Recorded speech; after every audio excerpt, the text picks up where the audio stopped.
I just wanted to do this quick video to explain something about our little progression series, just in case anyone is curious about the deck types we're using. In the previous episode, these were the decks that we played.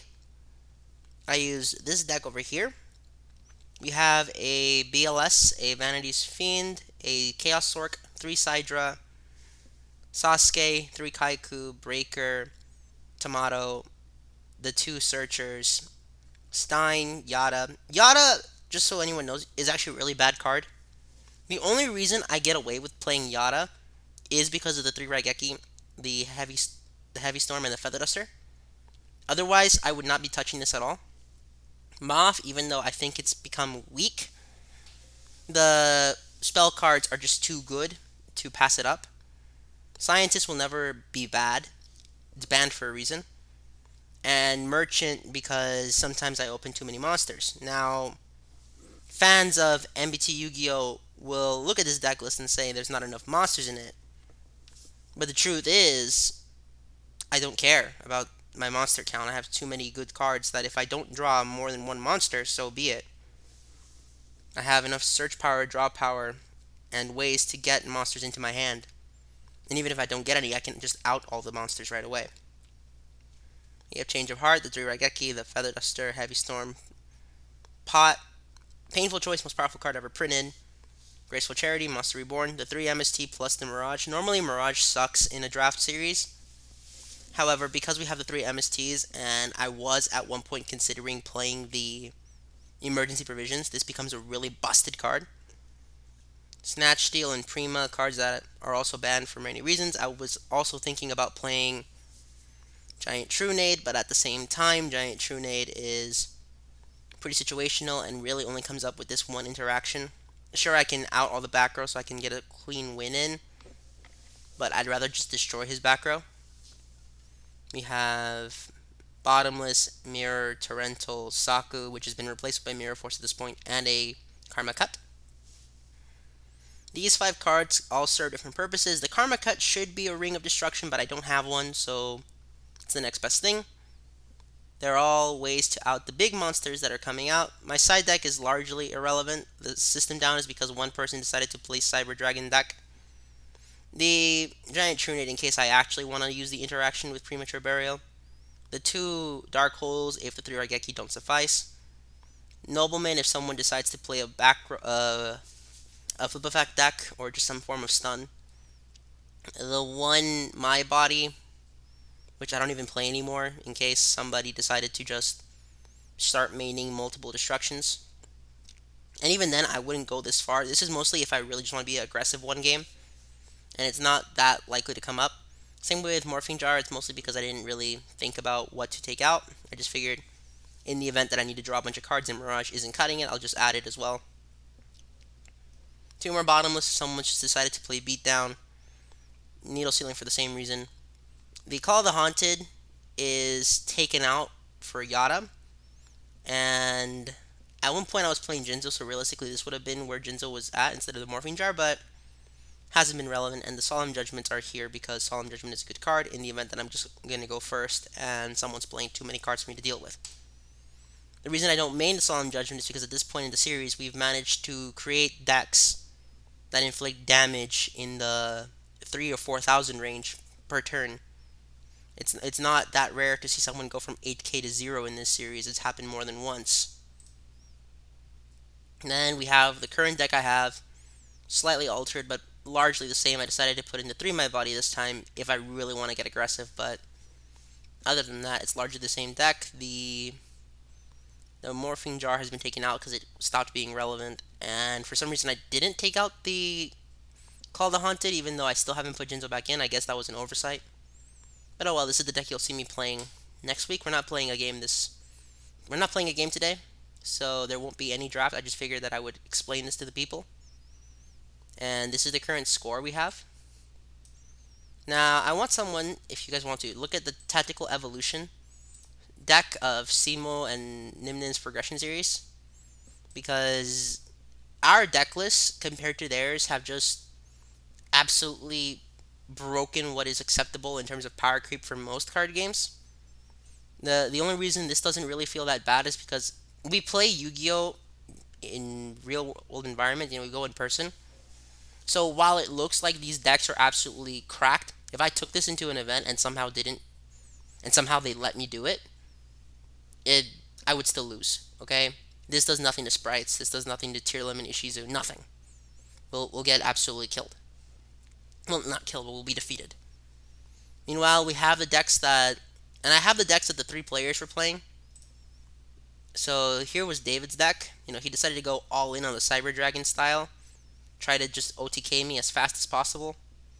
And the reason his deck doesn't work is because to get any of his good strong guys out, he has to go -2, which is quite easy to facilitate given that Pot of Greed, Graceful Charity, and Painful Choice exist. However, he doesn't have any ways to recuperate his hand outside of his Cyber Jar, which inherently helps me and anyone else as well. I don't understand the Ground Mole. Ground Mole was good because of its time, but given how much removal we have, given how many ways we have to attack the hand, I don't even care about attacking the hand. This card has just become irrelevant and it needs to battle, and given that there's a lot of battle removal as well, it's just not good anymore. The swords were always confusing to me. I think even Calvin called him out on it. I also think we've gotten to a point where confiscation stopped being good, and the fourth the Dust Tornado, in addition to the three MSTs, while on paper it's good because you can't play four MSTs, I don't think I would go that far because I think that bricks him. What does he do if he has three MSTs, Dust Tornado, and Power Bond? Nothing. His hand is dead. In addition, a huge issue I've caught with the other three players, well, except the girl, is that they all have over 40 cards in their deck, which also bricks them, and I don't understand why he's only playing 14 in the side. This also confuses the hell out of me, because it doesn't make sense. Well, what is he siding in Barrier Dragon? Laser Dragon I can see him siding in, but why Barrier Dragon? I don't get it. Actually, you know what? Let me look it up. What does Cyber Barrier Dragon do? I misspelled it. Okay, Cyber Barrier Dragon. This card cannot be normal summon or set. Must be first summoned with an attack reflector unit. Once per turn, while this card is in attack position, your opponent next attack is negated. Okay. Now, what about Cyber Laser Dragon?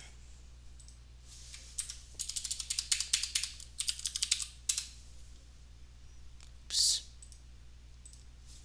Has to be capitalized. How do you spell laser? I have no idea. Okay, Cyber Laser Dragon. Oh, it's with an S. Cyber Laser Dragon says that once per turn you can destroy a monster with attack or defense higher than this card's attack. So 24. Okay, so this might be good, if except it needs to be summoned with Photon Generator Unit. And Photon Generator Unit requires the tribute of 2 Sidras. So automatically that's a -2. And it has to be somewhere that exists. So it can be from anywhere, at least. At least it can be from anywhere. It just confuses me, the deck building decisions. Attack Reflector Unit, what does this do? Tribute a Sidra, special summon a Cyber Barrier. Okay, at least this is -1, which still isn't good, but at least it's better than going -2 for it. The Spirit Reaper is a card I actually really like. And King of the Swamp Monarch is just consistency booster. The Cyber Phoenix, I get it. Why Hysteric Fairy? I guess he really needs the light targets because he only has... No, these are 3, 7, 8. He has 8 light targets for 1 BLS. This is totally fine. I don't see the point of Hysteric Fairy. And why isn't he playing Cyberstein? We know he has Cyberstein and Magical Scientist. Why is he not playing them?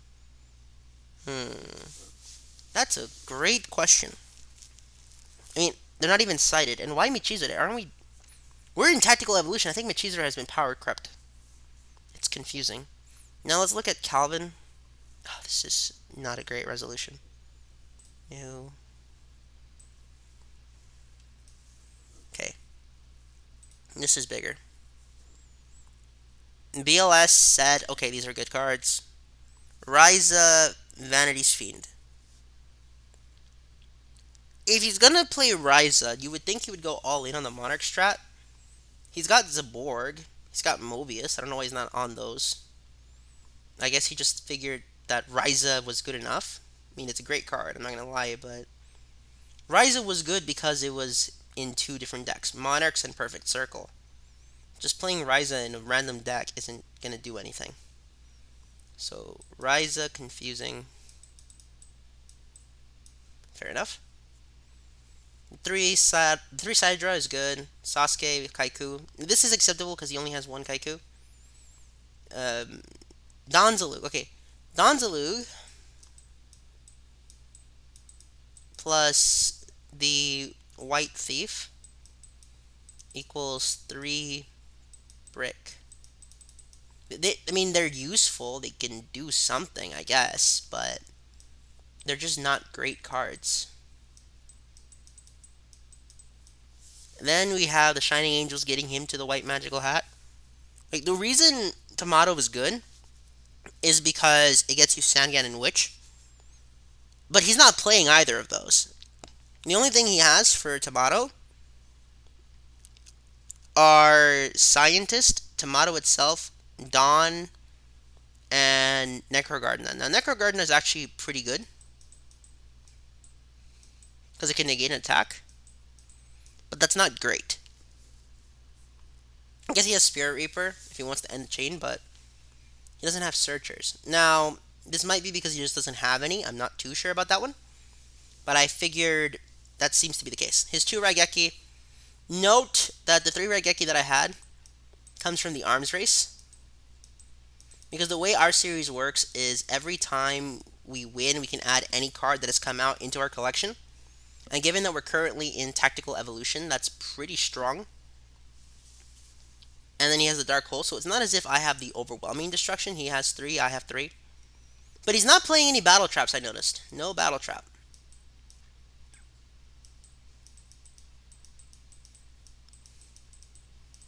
Now, normally Battle Traps are really bad and they're slow. And given that we have the Feather Duster, Heavy, Trunade, 2 MST, and Breaker, they're really, really slow. However, they are somewhat still decent given that we're still in a format where we're not setting up multiple negates and we're not popping cards prior to battle phase 90% of the time. We're still in a format wherein battle traps have some usage. And then, why is he playing Lightning Vortex? Why Lightning Vortex? This is legitimately confusing to me. And also, he's playing 2 ofs. Now, if he's playing a 2 of because he only has 2, that's whatever. But I'm pretty sure he has 3. Scientifically,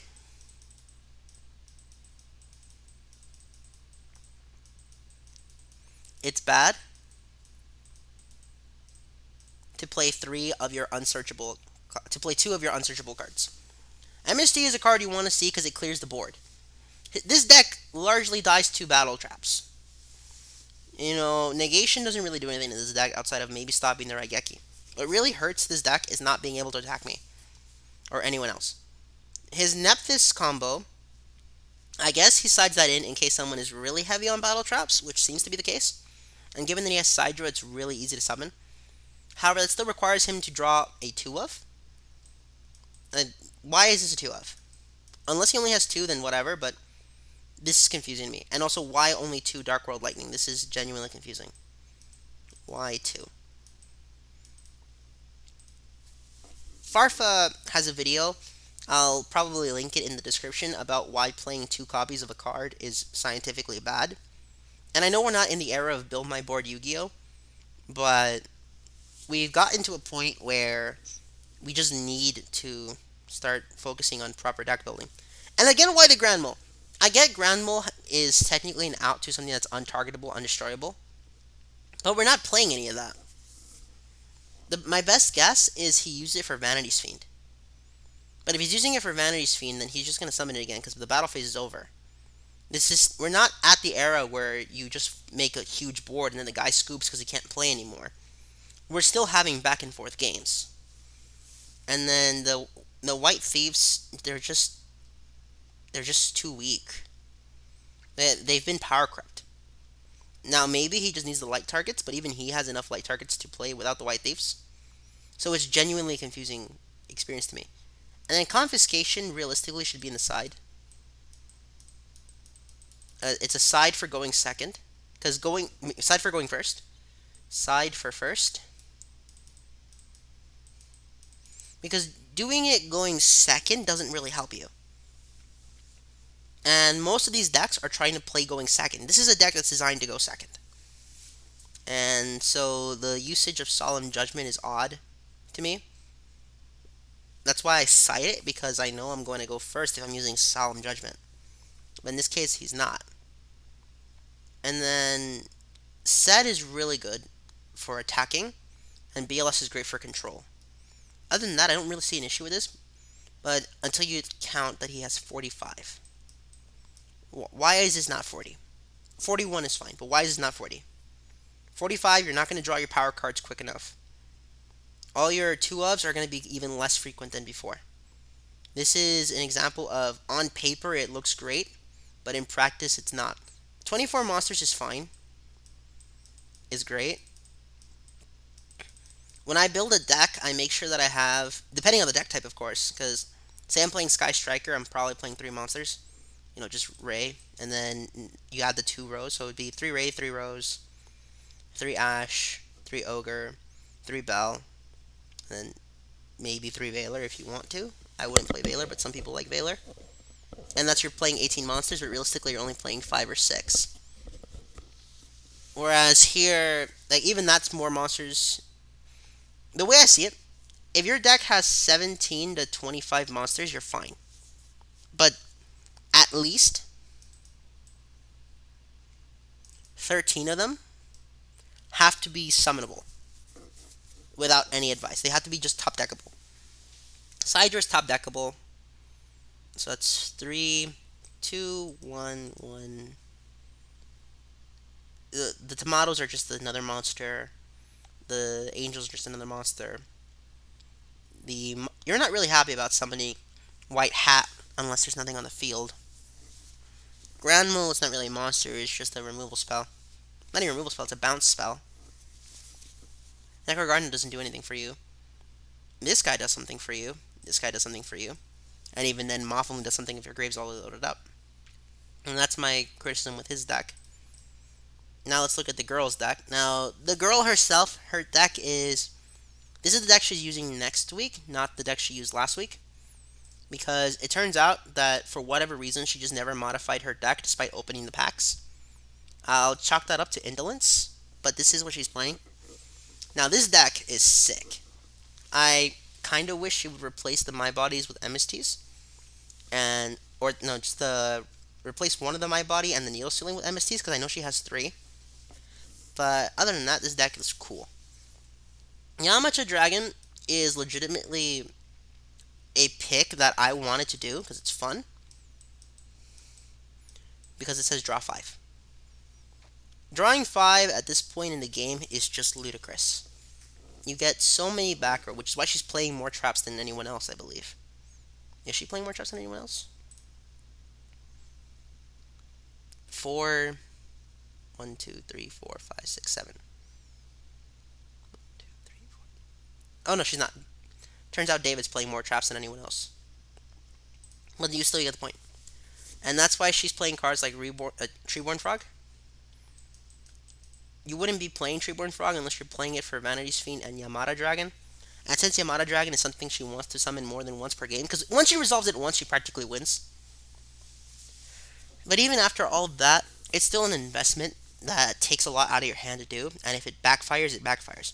Now, I said that the other people weren't playing enough battle traps. In this case, she's playing too many battle traps and not enough control traps. Other than that, she's fine. I really would switch out one of the My Bodies, or maybe she just only has 2 My Bodies, and if she only has 2 My Bodies, hypothetically, then she wants to keep them in so that Yamada Dragon can actually land the hit. Because if it lands the hit, it's good. The creature swap for her Tomato, Witch, and Sangan is actually really smart.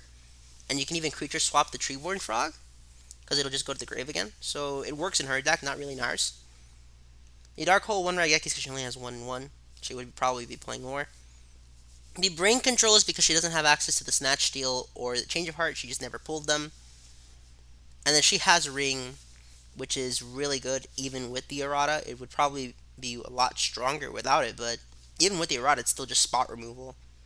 It outs the big boys, and she's playing BLS at least. She has enough lights and darks to facilitate it, especially because it's only one, and the painful choice means it's always live whenever she draws it. One of her most ingenious picks would be the autonomous action unit, because it's pay 15, so that's already a lot, and it doesn't synergize with this or these two, but pay 15, whatever. Let's say she did it.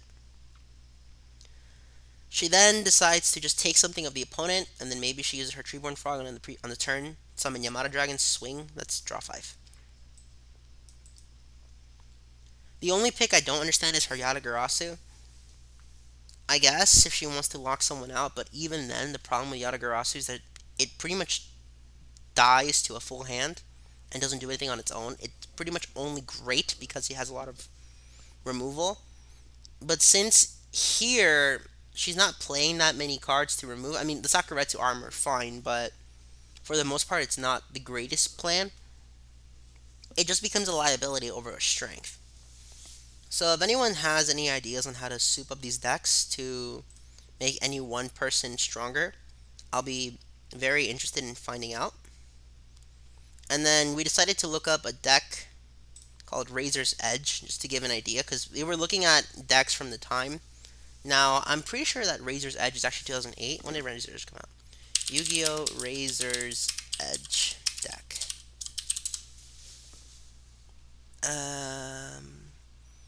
I guess Mega Capital G has it.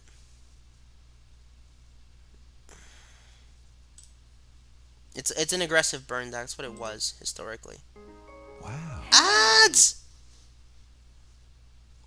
Okay, so 2020. Sign up and get your join Robinhood. No, it's not here. When did Justin Womack win? Justin Womack, Yu-Gi-Oh. When did he win? He won in June. Oh, it was 2007. Okay, cool. It was his burn deck, his Razor's Edge deck, which is what we were trying to play because we were curious about what was topping, and technically this did top an event. But we noticed something is that the ban list really is the key to balancing this game. Because without the ban list and the limited list, we just end up with decks that look like this, that just absolutely cream everything without caring about what's going on. And that is really the biggest difference between our series and, say, Simo and Gage's. Because let's look at their progression series tactical evolution. Because this is where they're at in their series. I'll show both of them just for the sake, and I'm not gonna play the video because I don't own the video, but just to show the deck list off. We have Simo's deck over here. Let's look at Gage first. Remember, this is the same era, so we're also in tactical evolution. That's where we're at. We have the two Sad, which is pre-errata in their series. Their spells are nowhere near as abundant or overpowered as ours, and their traps are quite limited. He's got two discard spells. The only real thing they have over, say, us would be the Cold Wave. But at this point, I think their decks should be stronger. And this is the first one, so this is before they started implementing the ban list. Now, I understand why that is the case, and that's because, unlike our series, where we decide to just give the winner any card they want that has come out, they have a wheel, and it only affects certain packs, which in turn limits how strong their decks can really be at any one time. And I think that this was smart because they only have two people. If you have more than two people, you can get away with what we are doing. Because let's say it was just me and David doing this progression series. This would get really one-sided and really boring really quickly. Whoever won the most games would just keep winning. And if you look at Simo's deck list here, why are they on one Sidra? Now, they only had one Sidra. I had one Sidra to start with, too. But the difference between them and us in this series is that, first of all, in the first progression series, they didn't do any of the They didn't do any of the side sets, so getting the Cyber Dragon from Zane Truesdale wasn't a thing, and their wheel prevented them from ever amassing more than one throughout the series, which did help in the limited format. He's also playing the 3 Phoenix Wing Blast, I guess. The Exiled Force is good, but it's not really a monster. 2 Monarchs, I mean, these are good Monarchs, though, so I'm not going to knock it for it. And he has the 1 Raigeki, which led to the Think That I'm Invisible song being used in conjunction with the statement FDM Staples. And his fusion deck, he's not really caring about his fusion deck because, well, he does have Magical Scientist. For some reason, he's not playing it. Magical Scientist's best strength isn't from the FTK, it's from just being able to stop any issues that arise. And they're not playing with Cyberstein because Cyberstein was a prize card or a reprint. And then we can look at the other progression series just for the sake of context. Of course, I'll let the ad play the first 5 seconds. What kind of crap is this? Previously. I don't know. I should get an ad blocker. It's cheap too. So we look at Gage's deck. At least this looks semi-competent, but where did his traps go? He has Pre-Errata Ring, which is good. Dust Shoot is good, but not really at 1. Not really if you're not going first. The 2 creature swap is great because he has Tomato and the 3 turtle. Vortex is good. No Raigeki, I guess he just didn't pull it. And then his main monster lineup. I mean, what is his main monster lineup? Breaker, Card Trooper, a card I actually really want. Kaikus, so that's 4. Turtle plus Tomato, that's 8. 9, 10, 11 guys. 12 guys to really summon in a format where you're only drawing 1. So he only has 12 starters in a 40 card deck. In a format where you're only drawing 1 card, you want at least 13, 14 starters, maybe more. And the reason I'm not counting Asura as a starter or the DD Warrior Lady or the Exiled Force is because they don't do anything going first. I mean, Snipe Hunter doesn't really do anything going first. At least Sangan and these 4 become good bait for a target and attack. Spirit Reaper is a great attack target. And overall, his monster count is just not... his spell and trap lineup isn't the best. His monster count is good. 23 monsters is good. And then his Thunder Dragon... why is he playing Thunder Dragon? I guess he really needs the lights. But at the same time, they're not going to help him given that they're just dead in his hand. He's not playing Graceful Charity. He's not even playing Wing Blast for the facilitation of these. Let's see here. How many darks does he have? 1, 2, 3, 4, 5, 6, 7, 8. Okay, 8. 8 for 2. Okay, that's fine. This is not the high level deck building. Now, even the comments point out that it's frustrating to watch Gage's decks. Yeah, you know what isn't tactically evolving? Gage's deck. Yeah, exactly. And now let's check out Simo, because Simo's the super master of this. I think Simo's the better player of the 2. See, he's playing the Graceful, he's playing the Pot of Greed. Now the Graceful he got from the wheel, I believe. Pulling the Rug is actually really good if we were all playing Monarchs, but... the Rug. Yugioh. Let's see what this does. No, let me pull up the actual card. Yeah. Its effect is activated when a monster was normal summoned. This is a really good card if we all just agreed to play Monarchs. But the issue with our series is that Monarchs are really slow, and the only person who really takes advantage of them is Calvin with 1 Monarch. We're not going to play a Pulling the Rug for a 1-of card. Now, maybe someone can come up with a crazy Monarch list with our pulls, but even I have my doubts about it. This card itself is actually really good, though, if you're in a Monarch format. Let's see what else. Last Will is good, but what's his Last Will target? Reaper? Stein? Okay. Stein is a good Last Will target, but that interaction is really rare. His Last Will interaction is pretty much he either rings himself or he Dark Holes himself. That's 2 interactions to get 1 guy. That's not that good. Okay, 3 if you count the Torrential. I mean, Torrential into Last Will into Stein is great, but that's super uncommon. And the reason I've used Tactical Evolution, that's because that's the set where we're on. We are on Tactical Evolution, the set. That's what we're getting next week. And that's just something I wanted to point out in the level of power creep. Because one thing that our series does differently is instead of instead of doing what most series do and have either some sort of ban list, some sort of balance mechanism, some sort of catch up mechanism, we decided to just go all in on power creep. We did not care about a ban list. We never cared about making the game fair or any such issue. We just cared about how strong do these cards really get if left unchecked. Let's look at, say, what is this? I know that MBT did a set rotation, but what is this? This deck is not good. I'm not even going to entertain the idea. If I took this into our progression series, I would get absolutely pummeled. There are people really claiming that the vanilla beatdown strategy is a good strategy for this.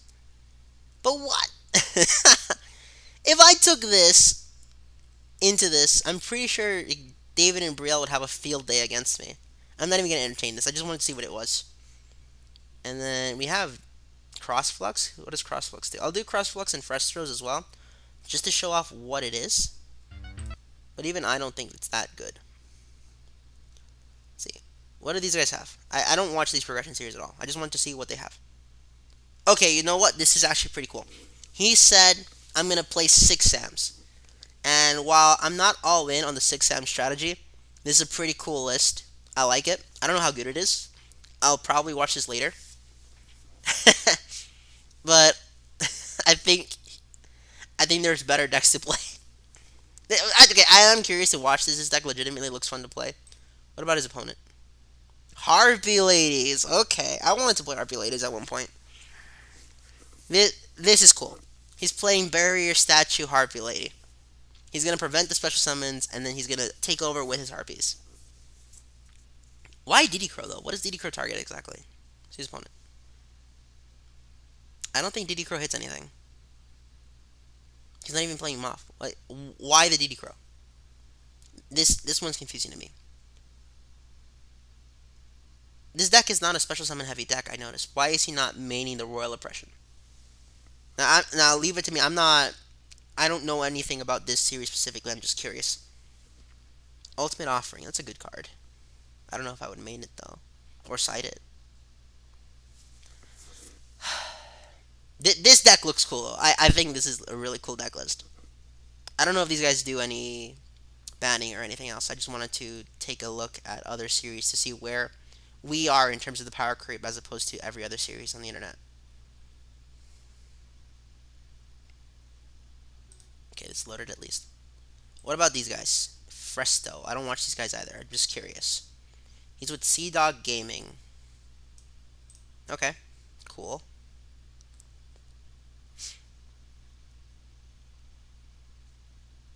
Okay, this list is cool. This is a really cool deck list. I like it. I guess they're banning more cards than we are, or they just surprisingly didn't pull pot. That could be a case. Wow. So this is what happens when you limit what you pull, huh? I'm hoping they're playing with Priorata, because 3 Sangan Priorata is insane. Nobleman of Extermination plus Tornado. I guess he didn't pull Amnesty. And what putting this at episode 24 tells me, assuming he's not doing multiple packs per episode, means that they themselves are not playing with reprint sets, which explains why they're lacking cards, and they're probably not doing what we're doing, just saying, oh, winner can get anything they want. That is one thing that we do that a lot of other series don't do, and it's just reward the winner way too well. But we agreed because it makes everyone's deck stronger rather than weaker. What about his opponent? Do we get to see his opponent's deck list? I don't think so. Maybe at the end we get to see it? No, I guess not. Okay. Well, that's just the case. I just wanted to explain why our series is a lot more broken. Actually, I'll check out these two as well, just to see what's up. 'Cause I'm very curious. I really am. So this is another series. Hmm. Where does this put them? Is it gonna play? Will this play? Hello? Okay. Oh, this guy, Crystal Beast. Yes. In there was a draft we didn't record. Crystal Beast was a legitimate deck that somebody put together. I don't know if it works with only two Pegasus. The other guy made sure he pulled three. But overall, this is cool. No pot though. None of the crazy ban cards. None of the super draw cards. But this is a cool list. Okay, I like this list a lot. Oh yes. I don't know who this guy is. Power of Tool Duelist. Okay, I like this deck list. Okay, let me type this like the Crystal Beast deck is great. I don't know. I just like GX archetypes being played. It's just so fun to see it. What about his opponent? Oh, he's playing Insect. Yes. Ha! He's just playing this guy. Although for some reason he's not playing it with Demise. Okay, fair enough. I guess he doesn't want to play Demise OTK, which is fair. It's not the most fun deck, but it is a pretty good deck. Why is he playing the Gemini Butterfly though? That's a good question. I think the Crystal deck might be better, but let's see who wins this. Who wins at the end? I guess it's not gonna load. Okay, that's fine. And then last one, just so we know what exactly is going on. Why we don't offer a car. Because We offer this is the super car. cool. Ah, there's two ads, you pricks. Walmart makes holiday No, mute them. We're not giving. We're not about to get. Did they really play the intro of the show? Wow, that's crazy. Okay, let's see this deck list. Is this the deck list? This is how they're presenting it? Okay, that's fair. I mean, I'm not gonna judge how they present their deck list. The way we present them isn't exactly great either. Okay. Oh, he's just on Hero. But he's not playing Little City. He's just playing Fusion Hero. No! No, sir! This isn't good! Well, I guess not everyone wants to play it for the meta relevance. Some people just want to play it for fun, I guess. Which is fair.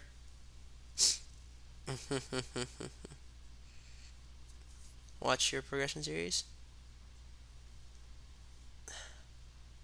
I'm not going to play around with those. So that's what I wanted to show off, just an explanation of our series, just so we could really comprehend the overpowered nature of ours. Because that is what I was curious about. I wanted to check out other series to see where they were at, just to make sure that we haven't been playing some absolute monsters of decks. I was just so curious, honestly, because I don't watch a lot. I don't really watch the progression series outside of Gauges and Semos. Everyone else is. This was probably the first time I've ever seen those deck lists, and they were cool to look at. And I can see why those might be more fun to watch, given that the decks are much more varied. Because I won't lie, I mean, we play different decks. Everyone has a different deck strategy. He's playing hand control. David's out here playing. Oops, disconnect. David's out here playing Cyber Dragon, and Brielle is playing whatever the hell she. This is Razor's Edge. Whatever the hell this is actually a pretty cool deck though. I don't know what the win con is except BLS and Vanity's Fiend, but it's cool. And I'm just playing good stuff. And overall, it's fun. I was just very curious to see how it really played out. And that is why I recorded this video, just to explain how our series is going and why I think we have the most powerful progression series on YouTube right now. Anyways, that'll be all. Have a nice day.